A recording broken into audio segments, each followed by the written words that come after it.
Hello বন্ধুরা, আশা করি আপনারা সবাই ভালো আছেন এবং সুস্থ আছেন।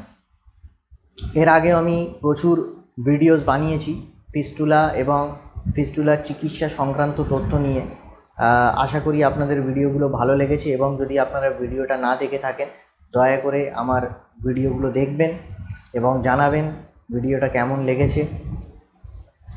আজকের এই ভিডিওটা আমি স্পেশালি তৈরি করছি আমার বাংলাদেশের ভাই বোনেদের জন্য।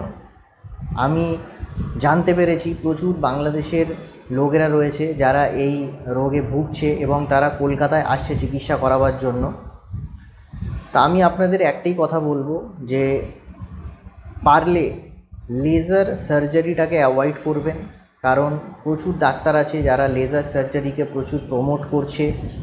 পেশেন্টদের শুধু বেনিফিটসগুলো দেখাচ্ছে, যেমন কোনো যন্ত্রণা নেই, ব্লাড লস নেই, দ্রুত গতিতে সেরে যায়, বেশি দিন বেড রেস্ট করতে হয় না।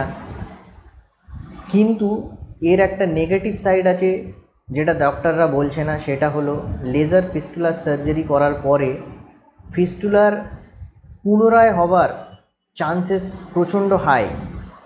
লেজার ফিস্টুলার সার্জারির সাকসেস রেট খুবই কম, রিঅ্যাকারেন্স মানে পুনরায় হবার চান্সেস অনেক হাই। আর এই তথ্যটা ডাক্তাররা কোনো দিন আপনাদের বলবে না।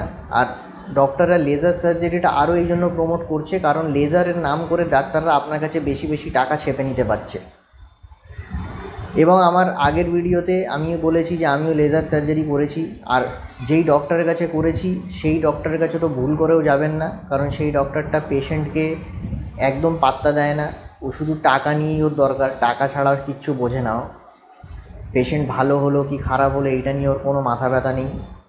ডক্টরের শুধু ব্যবহার ভালো হলে হবে না, ডক্টরের রেসপন্সিবিলিটি, একটা দায়িত্ববোধ থাকতে হবে যে আমি যেই পেশেন্টের চিকিৎসা করছি আমাকে দায়িত্ব নিয়ে কাজটা করতে হবে এবং পেশেন্টের খবর নিতে হবে যে পেশেন্টটা ঠিক হয়েছে কি আদৌ ঠিক হয়নি। কিন্তু আমি যেই ডাক্তারের কাছে চিকিৎসাটা করেছি উনি ব্যবহার খুব ভালো করবেন। আপনি যখন যাবেন আপনার সঙ্গে খুব মিষ্টি মিষ্টি কথা বলবে, ব্যবহার খুব ভালো করবে, কিন্তু দায়িত্ববোধ ওনার কিছু নেই। উনি পেশেন্টকে নিয়ে কোনো মাথামাতি নেই যে আপনি ঠিক হয়েছেন কি না, ঠিক আপনার কি অসুবিধা হচ্ছে এইগুলো নিয়ে ওনার কোনো মাথামাতি নেই। ওনার খালি টাকাটা পেয়ে গেলেই হলো। তাই জন্য আমি আমার বাংলাদেশের ভাই বোনেদের অনুরোধ করব, দয়া করে লেজার ফিস্টুলার সার্জারিটাকে অ্যাভয়েড করবেন।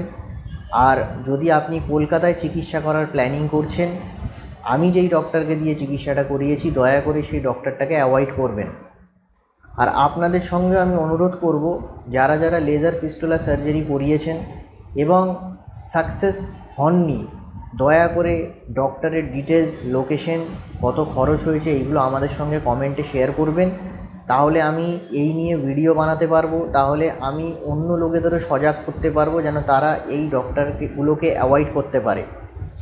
এবং তার সাথে এইটাও বলবো, যারা যারা সাকসেস হয়েছে তারাও দয়া করে ডক্টরের ডিটেলসগুলো শেয়ার করুন যে আপনি কোন ডক্টরের কাছে চিকিৎসা করিয়ে আপনার রোগটা সেরে গেছে, কত খরচ হয়েছে, লোকেশনটা কি, এইগুলো যদি আপনারা দেন তাহলে প্রচুর ভাই বোনেদের উপকার হবে যারা এই রোগে ভুগছে এবং সারতে পারছে না, প্রচুর চেষ্টা করেও সারতে পারছে না, এখনও ভুগে চলেছে।